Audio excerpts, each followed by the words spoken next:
కేటాయించాలి చండూరు ప్రజలకు ఇళ్ల స్థలాలు వెంటనే కేటాయించాలి చండూరు గ్రామ దళితులకు ఇళ్ల స్థలాలు వెంటనే కేటాయించాలి చండూరు దళితులకు ఇళ్ల స్థలాలు వెంటనే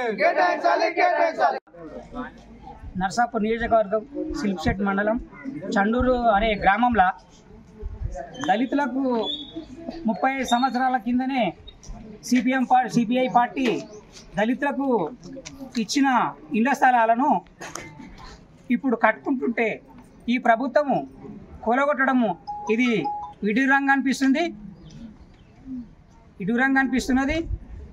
వాళ్లకు ఇళ్ల స్థలాలు లేకనే కట్టుకుంటున్నారు. వాళ్ళకి ఇల్లు కల్పించాలి, ఇళ్ళకి జాగాలు ఇవ్వాలి. గవర్నమెంట్ ఏమంటుందంటే ఇళ్ల స్థలాలు లేని వాళ్ళకి ఇళ్ల స్థలాలు ఇచ్చి 6 లక్షల రూపాయలు ఇస్తామని చెప్తున్నది గవర్నమెంట్. మరి అది పక్కకు పెట్టేసి ఈరోజు అధికారులు పోయి ఆ ఇళ్లను కూల్చేసడము అది పద్ధతి కాదు. దాన్ని తక్షణమే పరిష్కరించి ఆ చండూరు గ్రామాన్ని సందర్శించి ఆ గ్రామంలో ఉన్న నిరుపేదలను గుర్తించి అక్కడ ఉన్న స్థలాన్ని మొత్తము అలా ఇళ్ల స్థలాలకే కేటాయించాలని చెప్పేసి సిపిఎం పార్టీగా విజ్ఞప్తి చేస్తున్నాం.